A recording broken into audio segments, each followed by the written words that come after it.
And next thing you know, I was sailing up in Alaska. So Pacific wasn't as Pacific as I thought it was. Okay, I was naive enough and young enough that I didn't realize that. But in the course of my career, Coast Guard career, influenced this kind of marine exchange concept. Initially in '73, I had a tendency to volunteer a lot, but I probably should have. A ship sank with all hands off North Pacific in December, or 500 miles offshore, as a bulker Oriental Monarch. 43 people died. I volunteered to recover the bodies, and heavy storm in the wintertime. But that was kind of like, it's very sobering for a young officer to say, you know, these ships can sink. That's a 600-foot ship, it sank. And they called for help, and our plane circled them, but it took us 2 days to get on scene. There had to be somebody close to it. We had to have better information. There'd be a better solution than that whole. And they had to have pictures of their family and money jammed in their life jackets, but they weren't ready to jump on a little open lifeboat, you know, and they perished. So that was kind of like a thing. And then many other search and rescue cases where people gave me bad information on the SAR mission coordinator or involved in the SAR case, and it became too late because they gave us a bad position. Okay. So, and then later on, I was worked on the Glacier Bay spill in Cook Inlet, which was kind of like very sobering to see how much impact an oil spill can have. And a couple of years later, I worked on the Exxon East spill for about 3 years. I was chief of the environmental protection for the Coast Guard up in Alaska for a couple of years during that period in Open 90. And then I was sent down on my least desired area to Los Angeles, Long Beach to be the captain of port for that region in Southern California. And I just came back from Exxon Valdez, and I still, many other people more impacted than me, but in my case, I was impacted because they kind of just took me and said, go deal with that oil spill. And at one point, one daughter had just been born 2 weeks earlier. My other daughter was like 7 years old, said at one point to her mother, my wife, this is good practice in case dad dies, because I just disappeared. So which was really a good feeling. So when I went down to LA Long Beach, I said, I don't want to have another oil spill. That is not fun. I realized how impactful that can be. And I met with what they call the Marine Exchange of Southern California, and said, can you get all the people in the port? I want to meet them because I'm the dumbest guy here. I'm supposed to know what's going on. I don't. And so I got a boat lined up for the Coast Guard sells a big yacht, and have them come on board with me, and I'm going to buy them lunch, or I'm going to provide them lunch, and I'm going to tour the port, and they need to tell me about their port. But what I learned was the Marine Exchange guy was a subject matter expert in that region. Unlike Coast Guard people, once they get smart enough in the area, they move them again. Oh, Paige knows what's going on, let's get them somewhere else, type of thing. And so I also went up to LA Long Beach, said, I don't want that oil spill. I said, where's the vessel traffic service? Where are the tug escorts? Because they have tug escorts and vessel traffic services in Valdez and Seattle and San Francisco. Nothing in LA Long Beach. So what's this all about? So, Congress didn't give us the funding. So I was somewhat a reckless captain, so I worked with the state and the Marine Exchange and the maritime industry, and the pilot said, let's build our own. So we started our own vessel traffic service with a radar system there, which I was told many times, you can't do this, it's illegal, shut it down. I also directly go to DC and get the Hammer Award for reinventing government from the Vice President because they like this. Congress had hearings like, why don't we do this more, partnering, versus just keep this information to the Coast Guard and always share with the maritime industry. And so I got really intrigued with that model. And so I was later sent to be the Chief of Marine Safety for the Pacific area, and I said, I'm going to go back to Alaska, came back to Marine Safety up here, and Chief of Staff up here, and said, I'm getting out of the Coast Guard to start a Marine Exchange. So this is about Marine Exchange and brokering information based on kind of lessons learned from marine casualties. Is that if we had better systems to tracking vessels, if we're tracking vessels like we are today, right now, I can see vessels, it's almost like having a policeman with a radar gun every 100 yards, a quarter mile down the highway. If you knew a policeman was every quarter mile with a radar gun, you would never speed. I would never speed. Maybe you would. I would never speed. That's kind of supervision we have on vessels right now. If that existed in 1989, I don't think Hazel would have ever gone down below because he knew he'd been closely watched.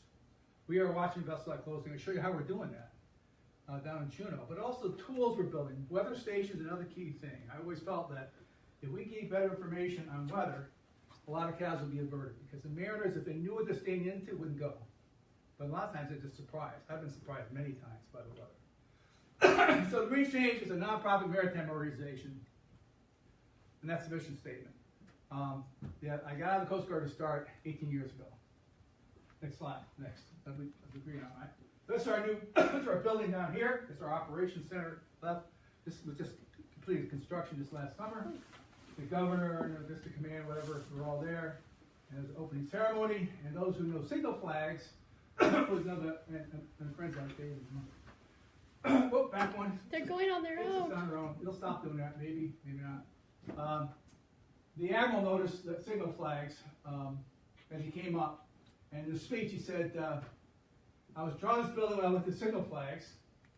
And those who don't know signal flags, you might want to look it up. When he sat down, the governor said, what do they say? The admiral said, cold beer. That's what they say. And we have a tap. We have a tap in the building. And I love the kid, the admiral, says, you think you don't like to be a king for a day, because I know you don't have a beer tap in your office, and I do. So go figure. So anyway, we do have a beer tap there. And my friends know when the signal flags are up, it means cold beer. And now you all know that, so pay attention. Next slide. We work, a lot of our success is based on work in the maritime community. We built a system which is one of the world's largest. I'll talk a little more in 10 minutes here. But really, we built it because I call it the Friends of Ed system. That you know people in the maritime community. I say, can you help me build a maritime safety net and enhance maritime safety and what have you? Would you facilitate and help me build a vessel tracking site, what have you? And all I really want is permission to get on your land, so to speak. But there's others who are involved in this. The Oil Spill Recovery Institute, the Marine Exchange, and AOS, last year, are all kind of have the same objective of environmental protection. We look at it different ways. I'm really big into preventing marine casualties. Oil Spill Recovery Institute to make sure we can recover oil. AOS is trying to provide information to help prevent things. So I've used Alaska Ocean Survey System. I sat on that board as a president for several years. They want someone with the marine industry, and I said, I'll sit on this panel, but what I'm going to push for is not just a bunch of science. I want weather stations so mariners know what they're standing into. So it's I'm going to push for it. If we don't get funding to do that, I won't sit on here anymore, because I really think that's important. And your mission statement says provide information helps environmentally sound and safe. So acquiesce to that. Next slide. Locally, and this is not everybody, but Prince William Sound Agriculture, back then with Dave Reggiani, I asked him if I could co-locate some of my AIS vessel tracking systems on his fish hatcheries. He acquiesced. City Cordova, I have a vessel tracking system, I have a weather station, I have a transmitting station at the port office over here in Cordova. Shoreside Petroleum also built a system on their facility. Alaska Marine Lines, their facility in Whittier.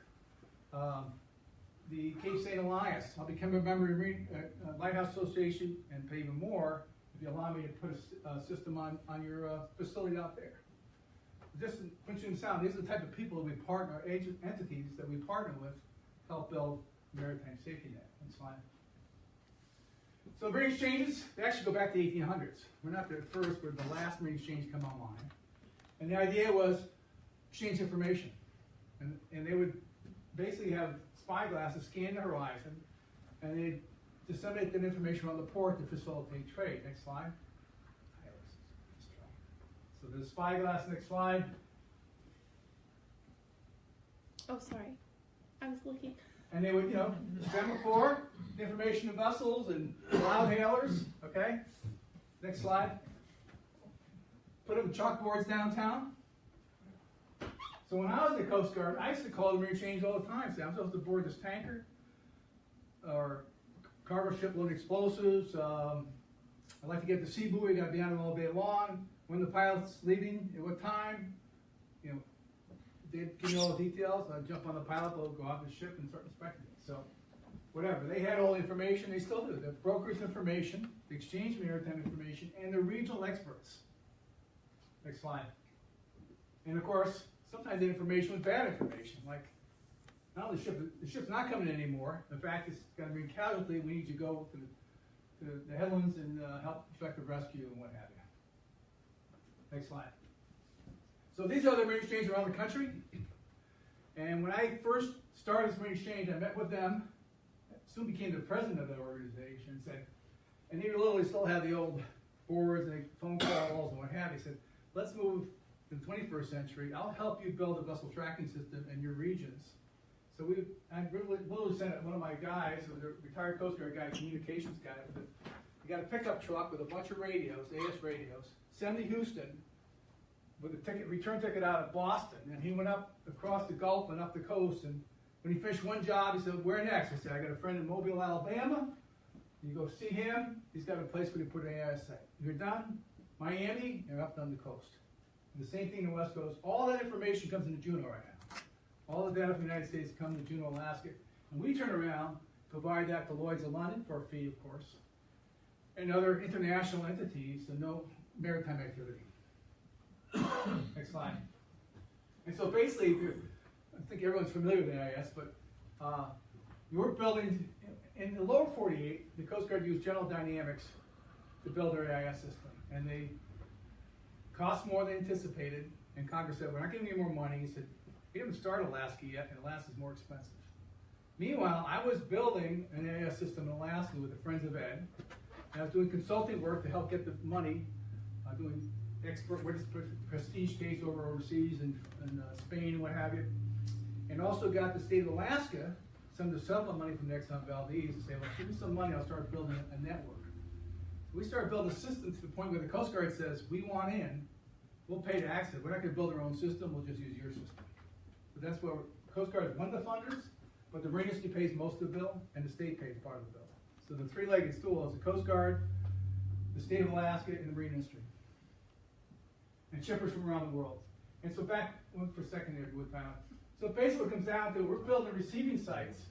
We also use satellite input. That's delayed, and that's further offshore, 100 miles offshore. We use the satellite data. We use a couple of other tools. But basically, we bring all that data into the Marine Exchange, and then we disseminate it. Coast Guard, the state, maritime industry. What I didn't like about the Coast Guard, and I even found that even today, is that if you want to see what's happening in the Valdez radar, you have to go into Valdez radar. They won't disseminate that information in Valdez. When the Culloch ran aground a couple years ago, I happened to be in Patagonia, just getting ready to go off the grid. I get this call from the Admiral. He goes, "What is the username and password to your system again? I want to go home." So basically, he had to stay in the operations center to see what was developing. He just wanted to get in our system. We feed their system, but he can't look in this system. He has to use my software, which is, he's got an iPad and see what's going on. I was watching it down in Patagonia in the tent going, "God, I hate to go on this hike because I'm kind of anxious to see what's going to happen here, but we'll go." And I get this call. He didn't use any password. Now we get home and see what's going on. Instead of camping out, you have a beer and see things unfold. So ours is an open architecture system, not a closed system. Next slide. And vessel traffic, you know this, almost any vessel. Internationally, vessels are required to have AIS of over 300 gross tons. Domestically, and other countries have different domestic regulations, but at least in the United States, every commercial vessel over 65 feet is required to have AIS. Some vessels less than 65 feet have to have AIS, like towing vessels and high-speed craft vessels and what have you. But generally, they're all broadcasting. The Coast Guard is somewhat secret about their broadcasting. If they're on law enforcement patrol, because I can see them, I live on the water, sometimes I see them out there not showing up. I know they're still broadcasting, is that they encrypted it, so it goes to our system and into the Coast Guard system, and they have a secret decoder ring, and they figure where they really are. So they go on and off, basically. They go hidden to hide, but they're still being picked up. Next slide. This is our operations center down in Juneau. It's manned 24 hours a day. But the system we use, as opposed to the old Marine exchanges, is AIS, computers, internet, and we're not regional. Like the other Marine exchange, we're just in a region, San Francisco or LA or whatever, Seattle. We're international. We have international customers. Next slide. And so this is the way we're displaying information now. Next slide. Why we track vessels? A whole bunch of reasons. Number one reason really is efficiency. Just more efficient, knowing where things are happening, coordination, what have you. But certainly a safety net. We save a lot of lives with this system. When someone goes down, the Coast Guard looks at the screen, and they'll who to contact nearby. Most of the case in Alaska is not a Coast Guard vessel closer. It's another fishing vessel, whatever. Environmental protection. I'll show you how it's done. Risk assessments, validity compliance, emergency response, efficiency, maritime security. Many different returns on the investment, so to speak. Next slide. I like to talk about 99.99% success equals public outrage. Of course, you know that better than most people. Because that level of success we have with either cruise ships or tankers, what have you. It's a really high stakes game. When things go bad, they go bad really big. And the Cosmic Recording is a classic example, Exxon Valdez example. So, you know, therefore, the large vessels, we really have the need to kind of watch them closely. And it's amazing what you see when you start paying attention to them. Next slide. Next slide. There it goes. Talked about the funding, marine industry and the government, especially funding the system. Next slide. This is where we have 130 AIS stations. We have another 45 weather stations also. Many of them are co-located with AIS stations, and some are independent. But this is basically, you can see we're kind of running around all through Alaska. Some of my employees are ex-mountain guides, and they're very adventurous, and you can send them anywhere, and they're going to get a big smile on their face, even though in the middle of nowhere. So those are some of the interesting places that we end up going to. Next slide. And we basically constantly evaluate our coverage. This is a paint splotch where we can determine where we picked up vessels the last 30 days and figure out the range of our systems, the health of our systems. It's a very, very sophisticated system. I go overseas periodically to kind of calibrate where we stand, the rest of the world, you know, London or more recently Iceland and Norway, and I evaluate their systems. And I came back and just asked, well, what you learn? I said, well, Iceland and Norway combined have 60 AIS sites.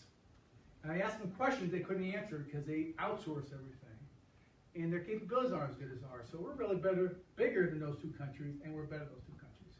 Because under one roof, and the Coast Guard sends around the world to us, they say contact the Marine Exchange of Alaska, and they know how to do it, because it's all under one roof. The technicians, the software engineers, the people who actually go out in the field and install it, the people who run the operations center. So we're basically not just providing and developing tools, we're actually applying those tools and doing something good with it. All under one roof, which is kind of neat. Next slide. I'm sorry. Yep. What are we looking at in that last picture? Just That's just my daughter loves to play with colors. No, I'm sorry. It's very confusing. Everything's a site. Every site has a different color. And what we try to do is understand where we have good coverage near shore. And we want to have a couple different colors overlap. So if one site goes down, we have another site's covering it. So, and it'll also kind of, it's a diagnostic tool, but also understanding of where we can pick up vessels. So some of these cases, we're picking vessels up 450 miles offshore with AIS.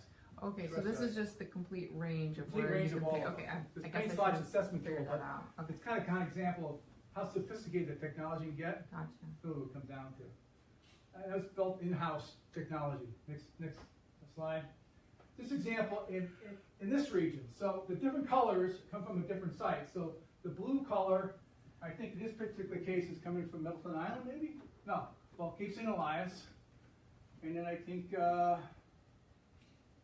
probably Middleton Island. So I can tell each site what the coverage is. And this was for ASB. So we evaluate for ASA and ASB. ASA is like you pick up a tanker or a cruise ship. I'm more concerned about picking up a fishing vessel with a lower power AIS transmitter. An antenna lower up, that's our target audience. So we'll do it for ASB and ASA and evaluate for different reasons. So this is just to show you, we're trying to make sure we have coverage, duplicative coverage, and we're always trying to improve upon that coverage. So when a site goes down, a red light will go on the screen and say that site's down. The first thing we do is do a risk assessment and say, are we totally out of luck? We don't see anything, in which case we're getting a helicopter and fix it? Or do we have redundant coverage and get in the boat and take our time when the weather gets good and go after it? Obviously, helicopters are pretty expensive, so we try to avoid doing that too much. Next slide.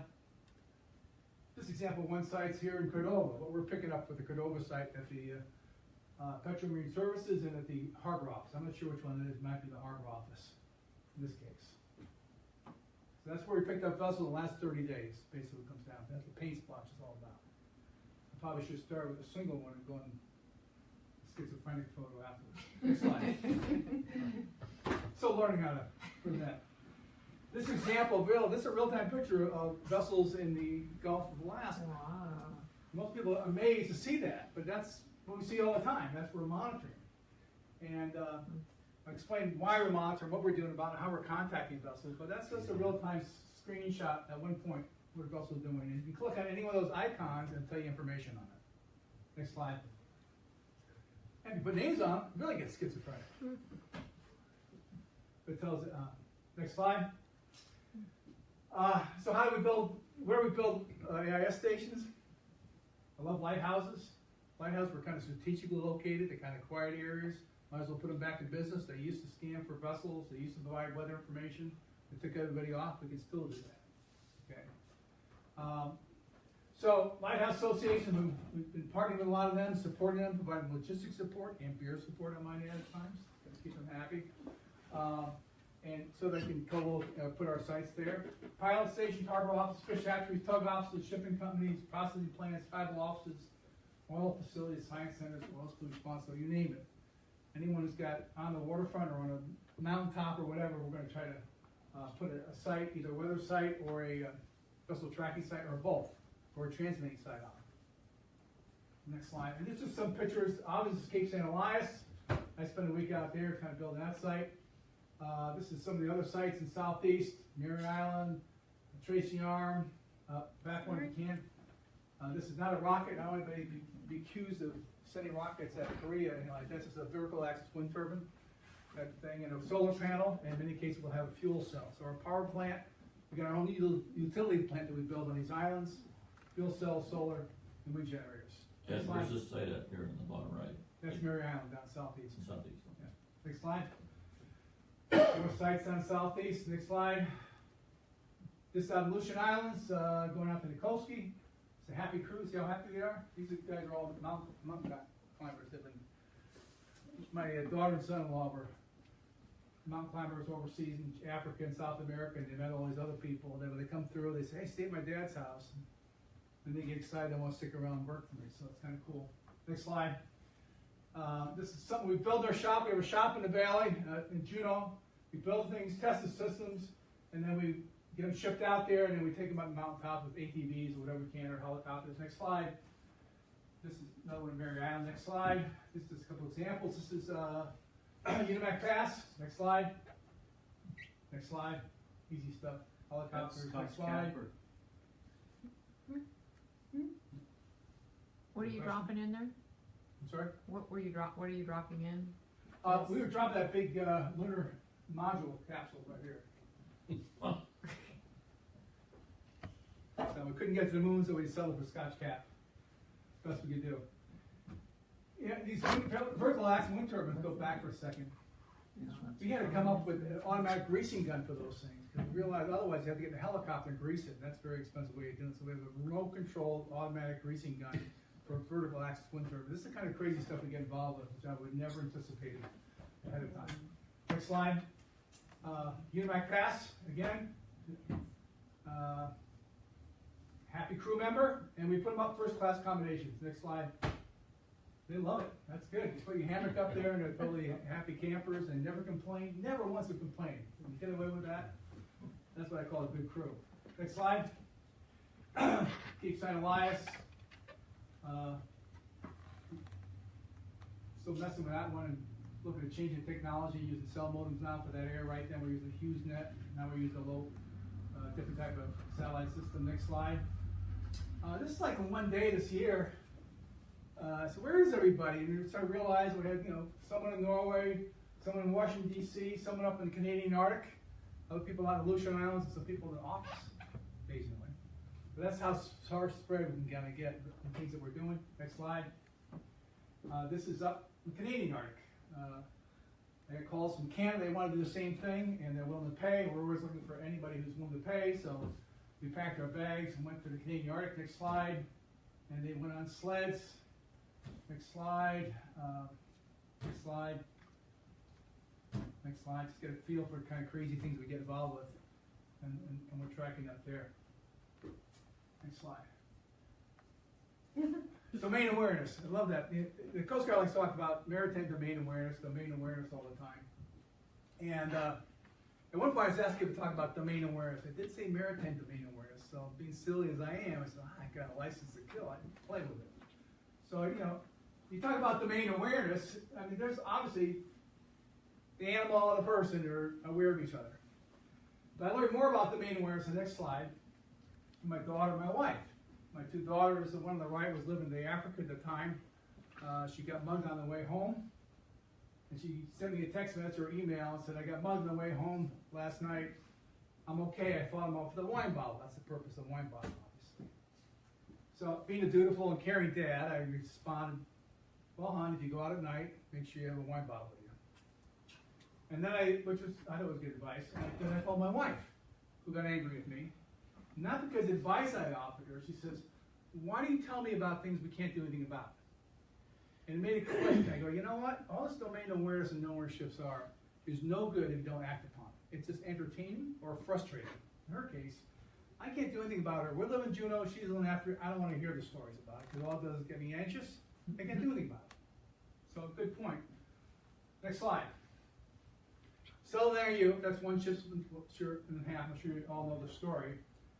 No maritime domain awareness and no maritime domain management. There's no requirement to notify of a marine casualty. They didn't until they were extremists.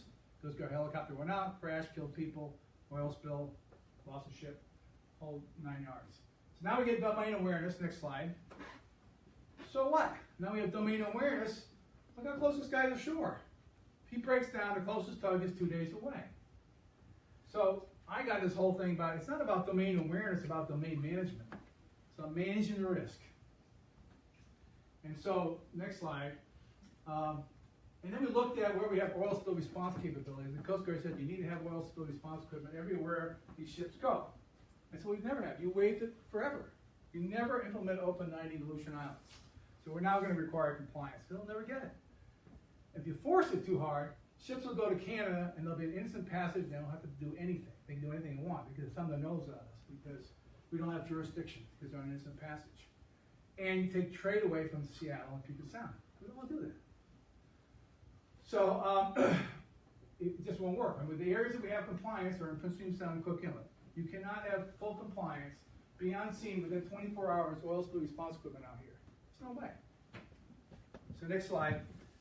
And so I developed another organization, which since it spun off, which is called Alaska Maritime Prevention Response Network. And basically convinced the Coast Guard that we have an alternative planning criteria that manage the risk, reduce the risk of oil spills. It's kind of like, you know, my analogy to them, and I'm not putting down oil spill response. Oil response is exercise futility out in the Aleutian Islands and many other areas, weather conditions, what have you. And and I would say that I want to put like speed limits and traffic lights and enforcement of all that instead of ambulances. We still have ambulances, and we're going to have a lot of oil spill response equipment, but we'll never have it to the level of Coast Guard requiring a regulation. So they acquiesce to that. Next slide. And this is just an example of vessels. If they go to Vancouver or Seattle, depending on the sequence, as to whether or not subject to U.S. regulation or not. They got innocent passage going from foreign port to foreign port where we don't have jurisdiction, or they're going from a U.S. port to a foreign port, in which case they're transit passage, we have jurisdiction. Next slide, another example of that. That's all right, go next. So we basically said the Coast Guard regulations say we address environmental protection by having oil spill response equipment, recovery equipment, and I want to go ahead and do it through oil spill prevention measures, oil spill prevention capabilities, and also oil spill response equipment. Next slide. And so my argument was information, time, and capabilities. If we have information, NIS, on when a vessel breaks down immediately, not when the captain decides to tell us. If we also have time because we have them stay offshore, the vessel's going through Aleutian Islands required to stay 50 miles offshore, or do that with a crayon, basically. And we know where the capabilities are through information, that we can minimize, redo the Seldang IU. Because the Seldang IU, we didn't know until too late. If the captain finally said, okay, engineer, I'm not taking your word for it anymore. We've been drifting for 24 hours. It's getting ugly. I better start calling for help. Waited too long. Next slide. So what we developed is a traffic center in Juneau that is monitoring ships and notifying ships all the time. And they think it's like the Oz behind the curtain. They are so responsive. These huge ships are alternating courses the moment they hear from us. And it's kind of like these signs. These signs work. This guy used to work for me, and I said, I'm going to pull over, ignore me, I'm going to go 45 miles an hour. The speed limit's 35. He kind of pulled out so he didn't, because I just pulled to the right, and his brake lights were on. I just told him, as boss, to go 45. But he sees the machine, and by the way, he's no dummy. He knows there's no cop in machine. And he knows it doesn't spit out tickets, but his brake lights are on. That's how effective that is. And that's what we do. We don't really have enforcement capability, but we just say you agreed to a contract, you breached your contract. And no one ever pushed back. And you'll see what's going to happen here in the next slide. So we developed operating procedures for Aleutian Islands because since International Maritime Organization adopted it as an area to be avoided, one of the largest in the world. Originally, I drove it up based on the standard of care, what most vessels did, the Great Circle Route. Next slide. We tracked all vessels, determined when vessels down in command and broken down. Next slide. This is the Great Barrier Reef, which is normally called the largest vessel compliance monitoring system in the world. Australia manages 100,000 square miles. Next slide. We're doing 1.5 million square miles with a small nonprofit, 19 people in Juneau. It's the largest, 1.5 million square miles. Next slide. And these are the areas and zones of the Arctic that we prescribe. Authorized passes, distances offshore, what have you. The vessels enroll in the system and comply with. Next slide. And when they don't, we contact them. And this is one vessel going through an unauthorized pass. We notify them, the vessel altered course right away. Next slide.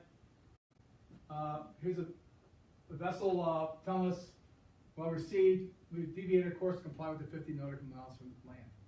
They will contact, I never had these stories in Captain before, they will contact when they're leaving Seattle, our office, and send us their track line, the waypoints, and say, is this okay? We're coming to Alaska, we'll be through your orders for the next 9 days. Are we compliance? Get this all the time. Next slide. Here's a ship that broke down and had some problems.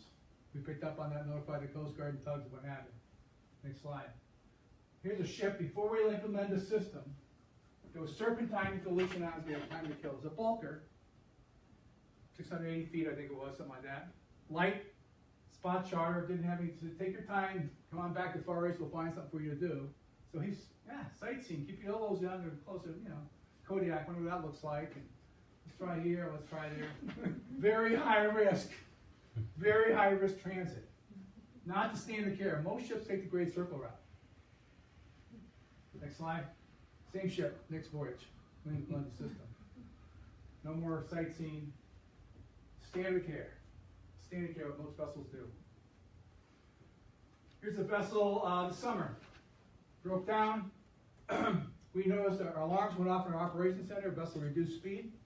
Then our alarms go off for not under command or reduced speed.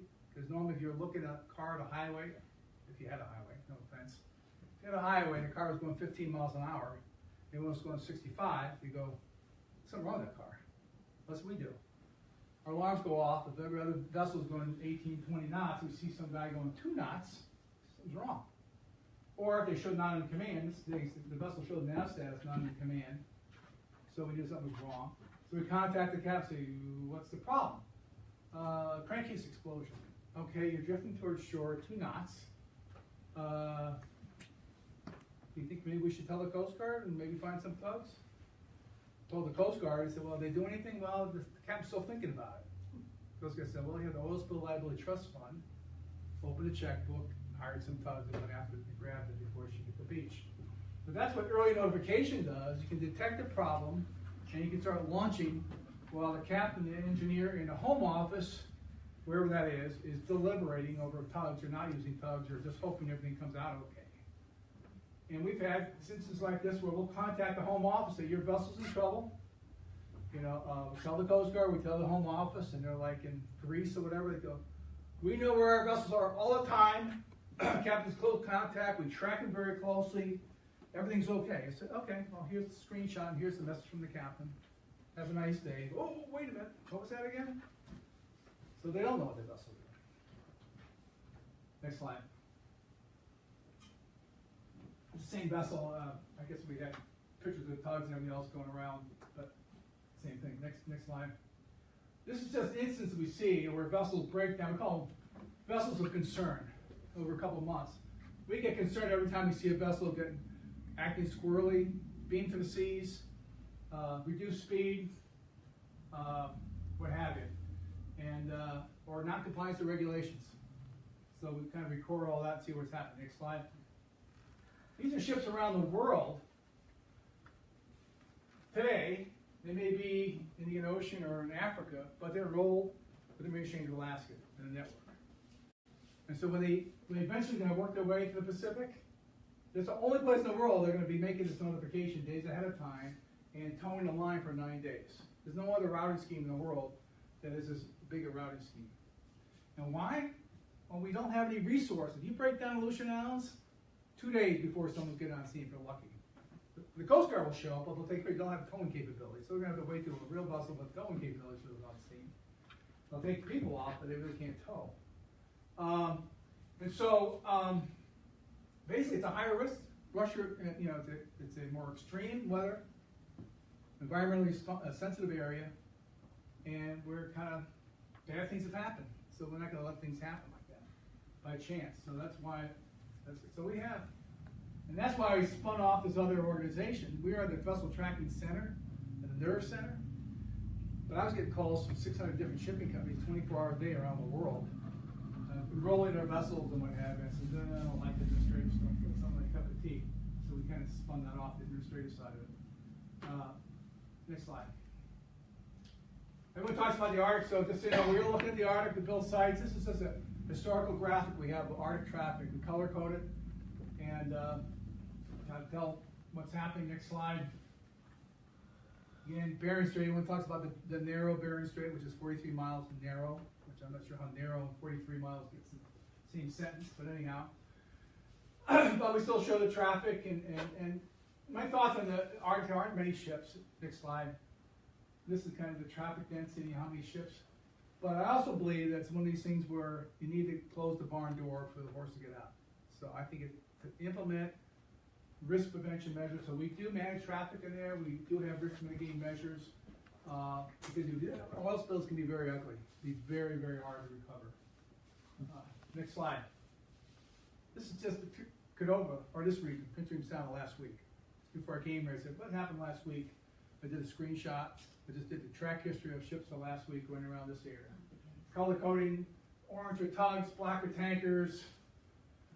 I think there's a fishing vessel over there. Dark green is fishing vessels. Blue are government vessels. Pink are ferries. Whatever. That's just today, isn't it? Excuse me? This last week. No, That's today. that's today. Yeah, this afternoon, just before I go over here. Okay. So just example, so we do a lot, in the points we do a lot of analytical, kind of assessing what's going on. Next slide. And so what's interesting is a small operation down in Juneau is that we're making a front page in the New York Times about what we're doing. We get the Secretary General of the International Maritime Organization come to Juneau to see our operation. We get the Commandant Coast Guard come to Juneau. Congressional delegation to see our operation. It's really pretty unique, and I don't understand how a small nonprofit can do this. Next slide. And it just talks about what we're doing with our operations center.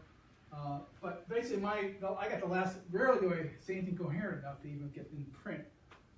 Maybe they wordsmith it for me or whatever, but this is my sentiment nevertheless. And my last line here is, we should stop worrying about what we're going to do when things go wrong. We should start worrying about preventing things from going wrong. And that's my whole focus these days, is trying to prevent things from going wrong by having better information. And that's kind of my focus. Next slide.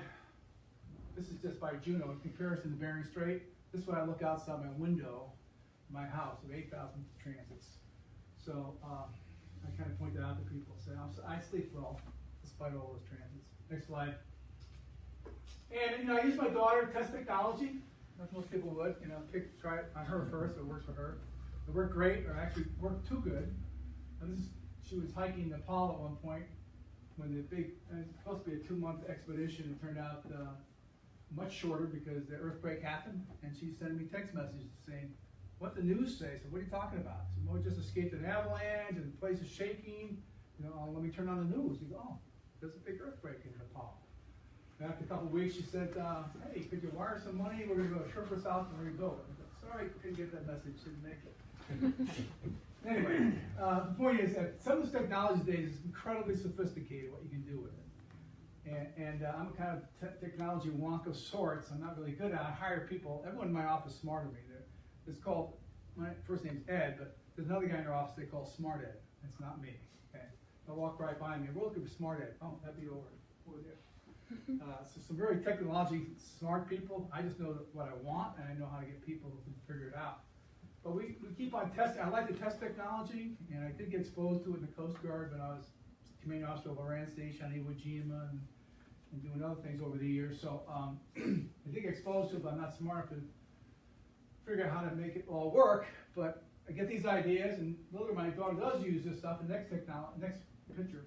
So then I started using it for Alaska Natives. I said, if it works for my daughter, it'll work for you guys. If you're really worried about being run over ships up in the Arctic, we can track you and integrate that with our AIS picture, and see where you are and what they are, and make sure you're not having conflict. So next slide.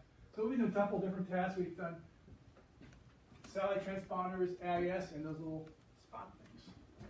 But the point is, a lot of different technology available that can save lives and avoid conflicts and whatever. So we are involved. And they say we don't want to be run over by ships up there. Okay. Well, we're not going to keep the ships from going because they have a right to go to the international waters. So maybe you can figure out to make yourself more visible. What tool works for you, basically. Next slide. This example of search and rescue case, which I love because the state vessel is not required to have AIS. And we thought it'd be prudent to have one, so we installed an AIS on the Kestrel up there. And then the Buccaneer called Coast Guard Mayday, storm, lost power, dragging anchor towards the lee shore, rocky lee shore, winter storm type thing. And the Coast Guard looked at the screen, saw the Kestrel, and said, hey, I would like a medal. We'll give you a award to go save these guys because we're nowhere nearby and the helicopter can't really put a line on them. And so the Kestrel ran over and put a line on them, kept them off the beach, saved the day, got a medal. Everyone's happy. But these things happen all the time. Just having information, you can find out who's nearby and communicate and basically help avert marine casualties. Next slide. Glacier Bay. In Glacier Bay, they had this problem where cruise ships going too fast at times and impacting on whales and killing whales. And so the Glacier Bay Park Service run around in Boston Whalers with a radar gun and check the speed of cruise ships. So they said, what kind of cruise ships? Over 300 feet. Okay, how fast? Which area? Automatic alarm. We'll send emails anytime somebody speeds. Because all the cruise ships know they're being watched 24 hours a day. Nobody speeds. Nobody speeds. And now we're more sophisticated. We're actually come up with quarters that move depending on where the whales are. And they say, you can go as fast as you want in this area because there's no whale. We don't even want to go 14.5 knots in this area. You can still hit whales and kill them. So this is some way we're using environmental protection and dynamic or stable or static marine protected areas. We can actually manage them. And we did that for shelling up in the Arctic in certain limited areas and restrictions. We could send alarms off, early alarms off saying you're entering an area you're not supposed to be entering. Tell the ship, tell the shell, what have you. So they were in compliance. So we do this in a variety of different areas. We even done this down in Galapagos actually. Next slide. This is more traffic analysis. Up on the left is Cook Inlet, Dixon Entrance, Bering Strait, Aleutian Islands. So we're constantly asked by the Coast Guard of State to kind of analyze what's going on traffic and how we manage risk. Next slide. Emergency response. If a vessel gets in trouble, we push the emergency response button, determine what we want, and it lists. Next slide, that's good. And everything disappears in the whole response vessel list and shows you where the closest one is and what capabilities and phone numbers and other information on it instantly. The Coast Guard is now working with us what they call Arctic Next Generation Navigational Safety Information System. We've been doing that for a couple of years now. What we're doing is now taking these AIS receivers and making transmitters. So we're transmitting information over AIS. And we've been doing weather information over AIS. And now we're doing other safety information. So next slide. So the idea is we can do virtual aids in navigation. So we have buoys that we've done through virtual aids through AIS, which don't really exist in ice because they don't stay put. The location of whalers, environmental data, location of whales, vessel distress, whatever. So a vessel screen will pop up and indicate that information. If they're entering an area, it doesn't tell everybody in the broadcast. In those eyes, a particular vessel, you're entering an area to be avoided, or you're entering an area where there's walrus been sighted. You need to give a wide berth, a wider distance, whatever. or heavy ice area, what have you. Next slide. This is virtual buoys that we have in Cook Inlet near Fire Island Shoal, which can't stay in ice, but they can work virtually. Next slide. So I mentioned earlier AOS. This is one of the things I'm really interested in getting feedback from you folks. I'm almost at the end here, so I'm going to hear from you for a change. Next slide. Get ahead of me. Back when I was Chief of Marine Safety several years ago, Admiral Barrett was my boss at the time. We had a bump up in marine casualties with fishing vessels in particular. And he said, "What are we going to do about it?" And I said, "Well, let's." And I said, "We'll come up with this ready for sea checkoff list, so to speak." But the number one thing, which I figured is most important with weather, was that as a mariner evaluated the conditions, and actually this actually got hijacked and taken by 13th District on the coast. I just realized it's still in the 13th District, which is Seattle. Talks about the bar conditions, don't really have bar conditions here. Basically, the weather was the key thing. I thought that was the number one thing. More important than a lot of other things would be just, should you even go underway right now? Is your crew and your vessel can handle these weather conditions?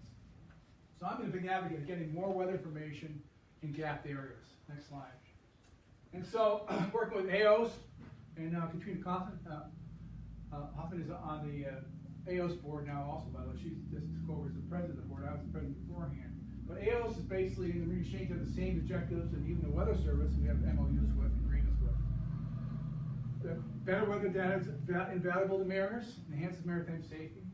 But we need more weather stations.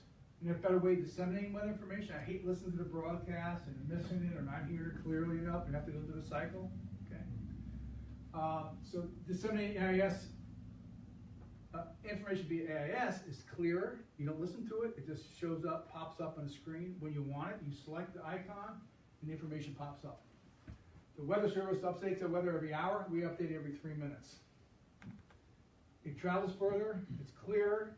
And more locations. And then, the idea of sharing infrastructure to amortize costs and then shared logistics. So these are the kind of things we're working on. We have been working on. We built 45 stations. Next slide. And so in many cases, we'll co-locate our weather station, our AIS stations. Initially, we did that because somewhat selfish reasons. We have remote monitoring systems. We can monitor the health of our sites, and we check the power input all the time, determine we've got our own utility plants all over the place. And so and the weather stations say it's blowing 45 knots, gosh, we should be making a lot of power from that wind turbine. We look at the wind turbine and go, 0, and go, we have a problem. The wind turbine's not working, so we need to get to that site. What's the batteries look like? And still have solar, maybe we have a fuel cell too, but that's how we used to evaluate our sites, is knowing what the weather was like. And we said, why don't we just get this weather to mariners and put it in different locations. So we got into that program. Next slide. And so this is running around like, next slide is more weather station types. So these are some of our weather stations we built. Solar panels, sometimes wind turbines too. Sometimes we jam a fuel cell underneath the tent, so to speak. Next slide. And then what we'll do is have a transmitting station up on a mountaintop or some other location so we can push out that data a wide range. And the mariners can basically, if they're the right software, Coastal Explorer, there's other software that can receive and process AIS data to the point where icon will show up on the chart plotter. You click on the icon and the data pulls up. Next slide. So it'll look like this. These are the weather stations, and you click on the icon, it shows up like that. We also get on, so it goes on iPads and iPhones. It's kind of like an app.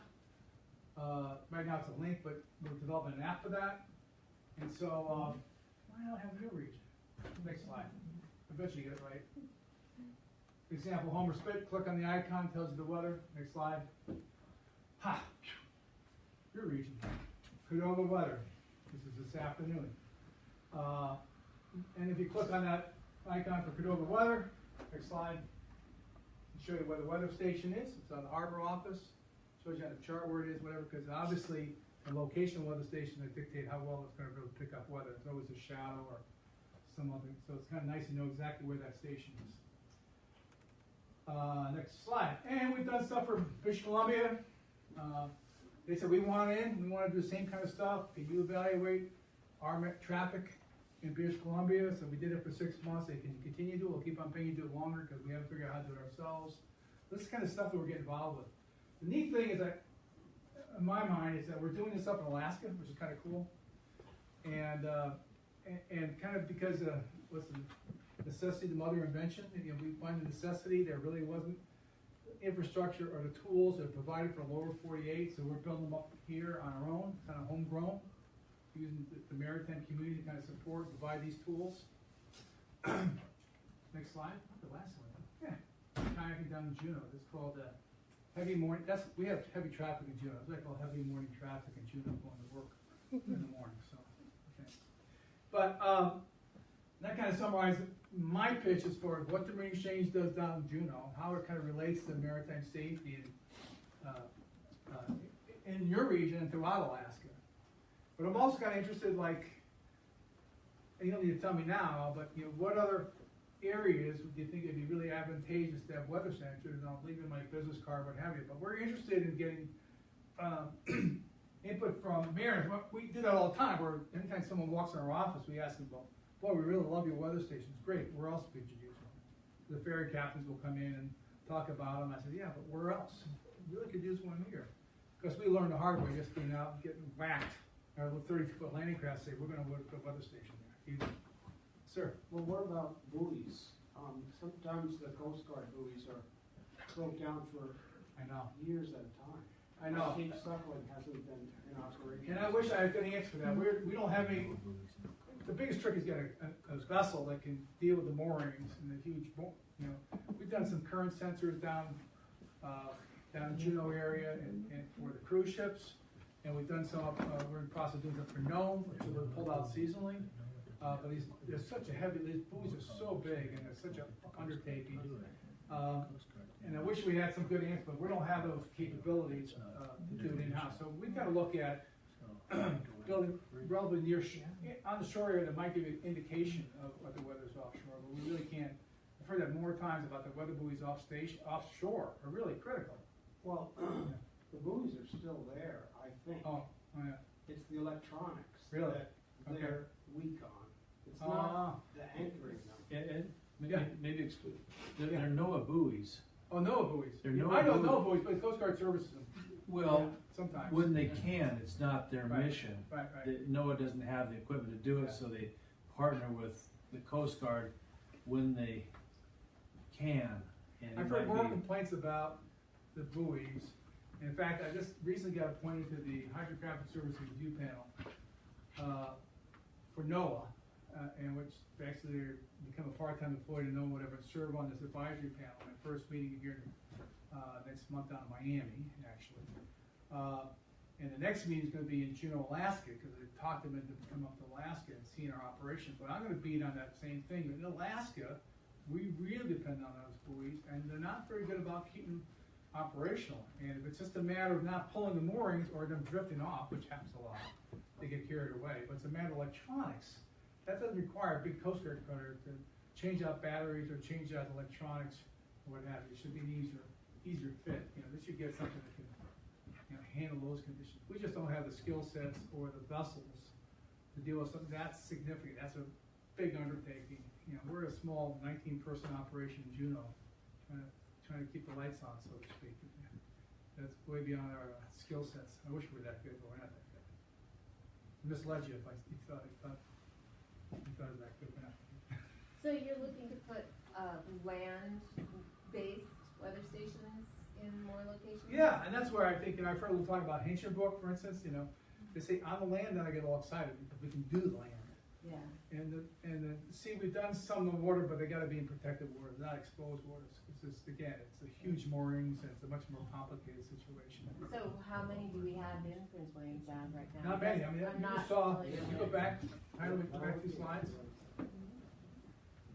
We have very few, one more. That's all we got in this region. Oh. It's more than that. You've got Newcheck, you got Esther Island, But we you don't- got we AIDA don't. systems, The Marine the Exchange. weather marine exchange, right, but you're not gonna These are wanna Marine Exchange ones. double up on other stuff. No, we Yeah. look for the gap here. Yes, yeah. And we feed that to AOS, gets all the displays, and so, And if nobody's ever been on AU's, website, really highly recommend yeah, it. it's a lot of good It puts information. everybody's weather station on one map, Yeah. and you can look at whether it's gusts or temperature, or which ones have webcams, and it's all. Is it getting easier to look at? There's like so much on there. You can Yeah. zoom into the Takes a area. while. No, It it's, is. it's just zoom in Data on the flow. Prince William Oh, Sound, and just well, put the yeah. icon on. No, it's good, it's a on great that. system. Yeah. Amazing We have a lot of system, information. it's got yours, it's got Science Center's website, stuff, it's got weather service. Well, what I wanna get with AOS is to get people to have apps that's easier to access, okay? And what we've done is looked at the gap areas, where the web service hasn't built something and the mayor doesn't want something, okay? So we're constantly looking at, we don't wanna be redundant, we will look at the gap, so that's what we do, is like, I have no idea the weather's like this, if the closest weather center is 20 miles away, nothing indicates this, we need to put something here, that's what we always look at, and that's what you have to, that's the input I like to hear from mariners, as far as what areas that you're really pining for, or really like to have a weather sensor, so you don't get. If you ever try to, I mean, they're probably too big to just hook onto a navigation buoy. Yeah, I know unfortunately. the tower, the shoreside towers, Yeah, right. The they're navigation pretty buoys- cooperative with that. Yeah, that we've looked at a little bit, and I think there's some larger buoys that we can do that with, and there's some tests on that, we'd be Mhm. willing to do that, the Coast Guard's willing to allow us to Mhm. do that, they obviously don't wanna impact the, ability Stability. of the buoy stay in. And of course, there's some challenge, because the battery and the solar panel optic is pretty small as a result, but. What about seasonal? I'm thinking on the flats, when we're Yeah, I think in May to October. I think it makes a lot of sense, and that's something that, again, we could work with the CDFU or whoever. If someone can get the transportation, we just get the electronics and get a self, we call We'll get Robin. his self-powered photograph. unit, basically to get through the summer, plop it down, a couple states, whatever, and then pull it up in the wintertime. The or Coast fall. Guard goes and sets the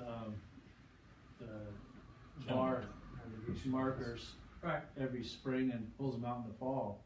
be nice if they just be able to plop that down, on the beach. I think it'd be harder on the, keep it afloat. And actually, I mean, Yeah.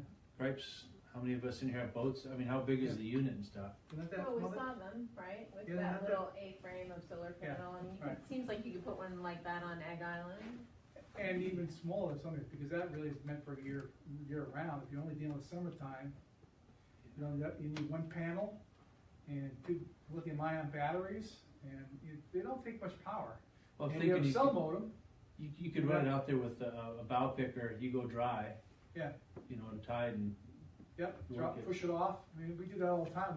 We run a landing craft, drop the ramp down and skid things off, carry up the beach, and we just leave it there. But you can take it off. We don't need it past the, August or so, probably, right? October 1st would be nice Alright, to. whatever, but you don't have to go that Silvers. far. In the season, it's not gonna get really nasty. You find, Well, you and if it doesn't, you can't pull it away, so what? Big deal, so it gets destroyed. Not that big a deal.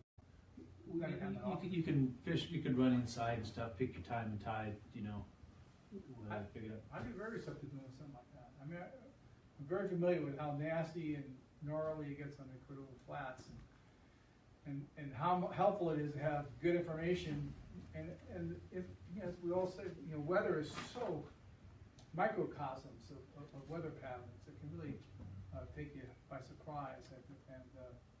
So if there's an area that, I'm always willing to have those type of discussions, because one thing we get more feedback about is the weather stations. I'm constantly getting feedback from people. Just got one the other day from fishermen, says, we're getting $100 a crab, and I was just getting my engine lit up. I looked at the weather station thing, I said, 70 knots? Ain't worth it. He used to have to go 30 miles, I realized 30 miles away, it was 70 knots. He wasn't nuts. He says, I just stayed home that day. Didn't take the risk, and so I get that feedback periodically from fishermen saying, I really like that, he saved my day, or maybe a buoy touches upon that area. We have a couple of these hurricane hole type places that get really nasty, and there's no sensor. Closest sensor 20 miles away doesn't even indicate at all. So, and you have several AIS Right. stations around Prince William Sound, and what's the density that you're trying to get for that, or is that you feel like you have good coverage? No, I still like some better coverage, especially for the class. I'm okay, you can see all the big cruise ships, I can see the tankers. Right. Not terribly But comfortable with smaller. the smaller vessels. And so we're still trying to improve upon that. Bill Thailand helped us a lot. We're getting better antennas. I've been talking, Cordova Wireless is very interested in working with us on this. They have a lot of high sites and locations, plus their expanded cell coverage really helps us, because one of our biggest challenges is every time we want to put a weather station, go, okay, where's the 110? Oh, no 110. Where's the internet? No internet. And it's very expensive to get the data back. It's easy to put a radio there. It's getting the data so we can do something with it. And that's a challenge. So the wireless cell phones have been our best tool to get data back into the internet. Most reliable and least expensive and least power drain, because the power is our utility plants are our biggest expense. And so do you share any sites currently with? No, we just had a discussion today. Oh. Actually, that's one of the reasons, I thought, well, I can make some good of this trip, aside from talking with folks and seeing old friends, whatever. Yeah. But I could at least kind of get a feel for where does the technology stand now? Because a couple of years ago, we didn't have any good tools, so we Right. spent a But lot they've of been really building their capacity with the fishermen for range, and so that seems like a and those folks are natural. fishermen too, so they go, yeah, why wouldn't we want to help Right. develop that? The other thing I'm looking at is that, I see what your interest lies in this, is that, putting we talked about this today also, putting a mantra, which we've done down in Juneau, we're starting to do other areas, we call lobby view, where we can just basically put a mantra maybe at the community center, whatever, that just rotate around and show you where vessels are in western Puget Sound, Valdez area, Cordova area, Gulf of Alaska, on the flats. And part of it's a couple of reasons for it. One is people know aware this technology exists, so they can see what's going on.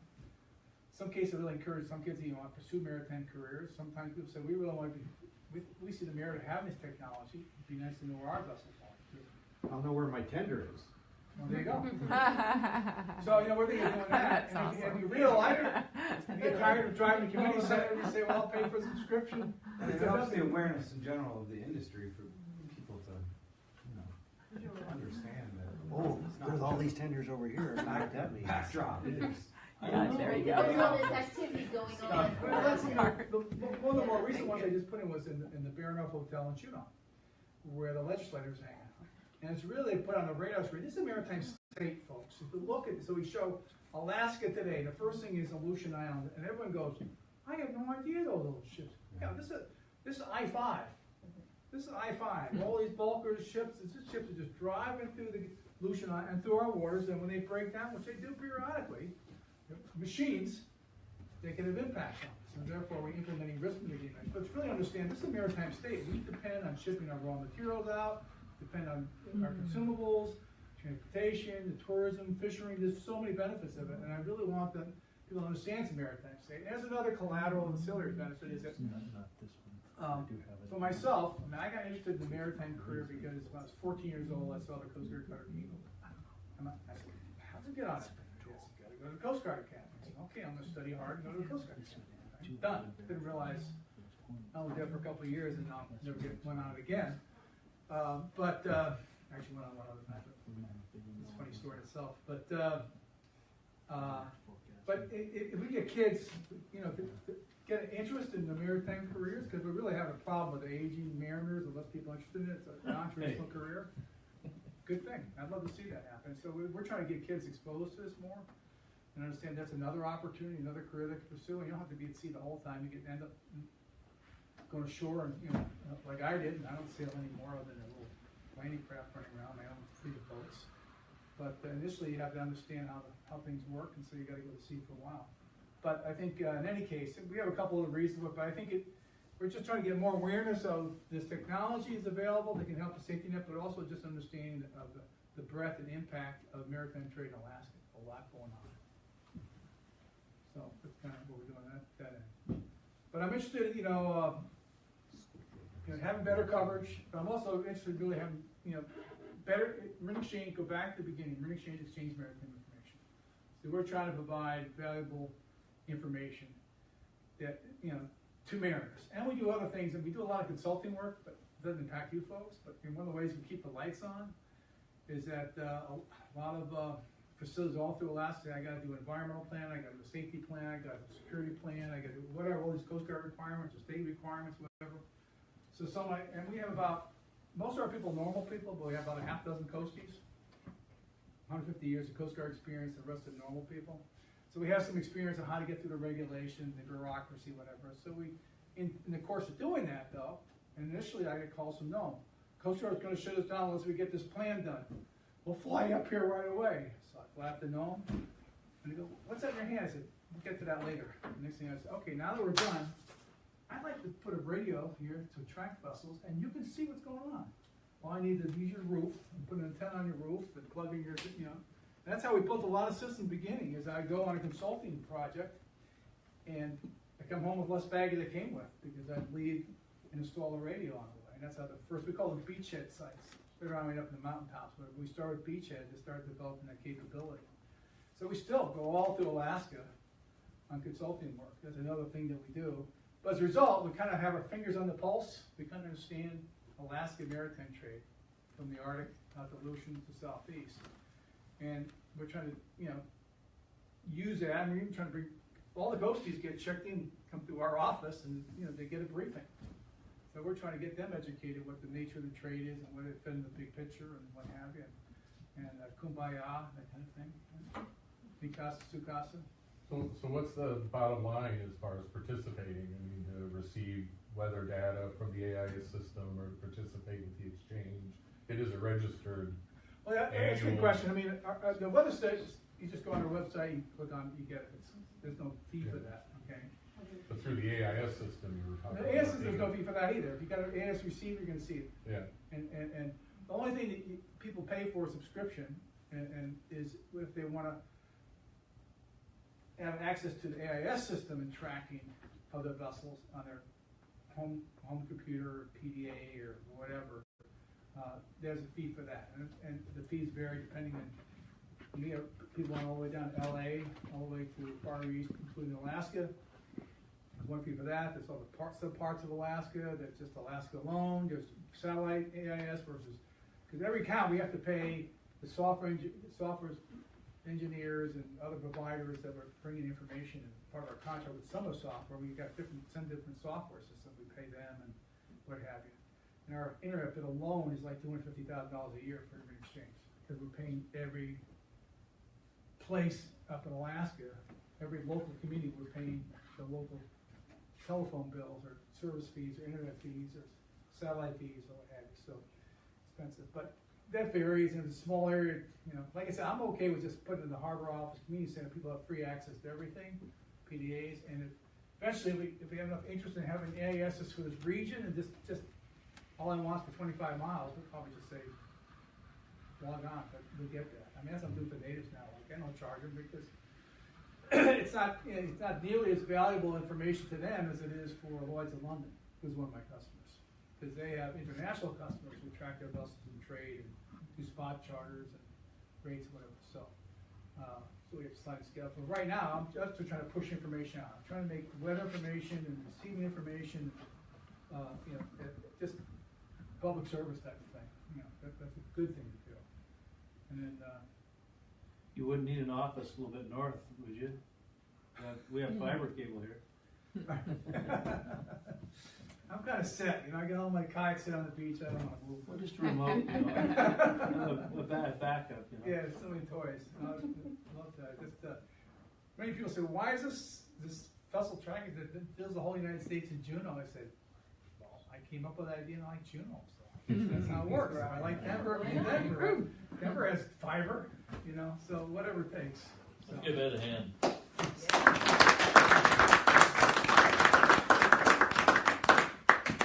Anyway, we're having fun doing it. Nothing else. It's been a fun job and getting around American industry and doing stuff and building something new in Alaska.